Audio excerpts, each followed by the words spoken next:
Imagine a circle of faces lit by the orange pulse of a campfire, the woods breathing around you, every rustle a promise of something unknown. Now imagine that same story, whispered in that exact setting, and then imagine being told it is forbidden. Tonight I will tell you about 5 campfire stories so unsettling, so capable of rattling the nerves of an entire campsite, that they were officially banned from several national parks.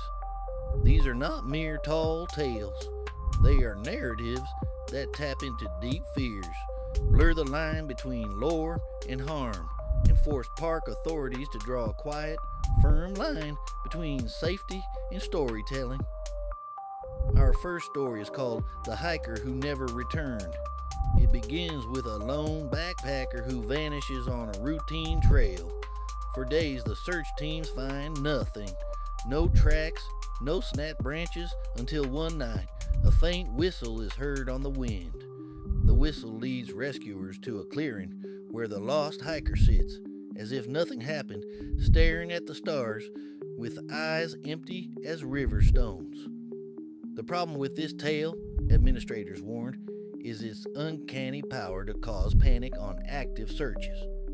Visitors, convinced they have found a person in that blank-eyed state, attempted to approach or restrain strangers they suspected to be the story's subject. The result, confrontations that escalated into injuries. A tale that preys on duty and empathy became too dangerous to be left untold in the backcountry. Next, the Red Lantern on Devil's Ridge. Hikers passing a certain ridge reported seeing a steady red light bobbing along the tree line at night. Those who chased it described a companion who simply melted into the fog and could not be found by morning. The light, the story claimed, was the remnant of an old miner who lost his way in a snowstorm and now wandered looking for his lost work. This narrative prompted a rise in after-dark wanderings and reckless climbs toward that very ridge, as groups sought proof or a thrill. Park rangers had to intervene when visitors ignored closures and safety notices, driven by the story's pull. The tale's ban followed from liability, an evocative story that led people to harm themselves in pursuit of myth. Our third tale is known as The Echoes Under Timber Bridge. According to the story, if you stand beneath the bridge at midnight and call the name of someone who wronged you, the river will answer back with a chorus of voices and you will feel a hand on your shoulder. Campers who tried it reported nightmares, sudden illnesses, and in one case a tragic fall. While the haunting is folkloric, the physical acts it inspired midnight trips under icy bridges, pranks involving unlit pathways proved dangerous. Park officials concluded that the tale's ability to provoke hazardous behavior outweighed its cultural value. Number 4 is The Lantern of Lost Children, a story that targets parental fear. It tells of a lantern light bobbing between trees and the sound of tiny footsteps. Children follow, captivated, until the light leads them away. Versions of this story circulated for decades, and in park settings it generated a wave of hypervigilance among caregivers and a handful of false alarms when hikers reported phantom sounds.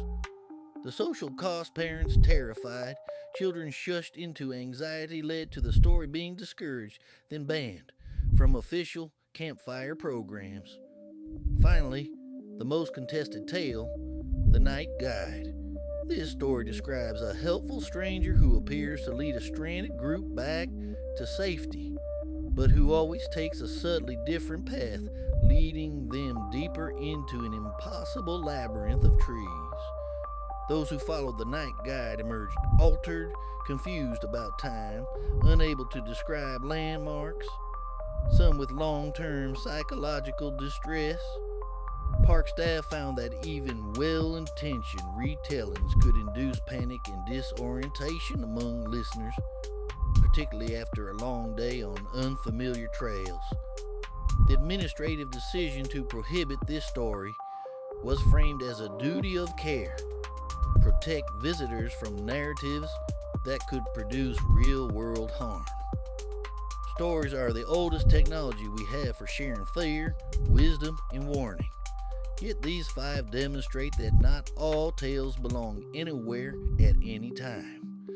In the controlled, vulnerable environment of a national park campsite, a story can be more than a story. It can be a prompt for dangerous action, a mirror for deep anxieties, a spark for tragedy. Banning them was never about censorship alone. It was about safety, responsibility, and the knowledge that sometimes silence around a fire is kinder than a tale that might lead someone to walk into the dark. Next time you hear a campfire story, remember, some myths are best kept out of the woods.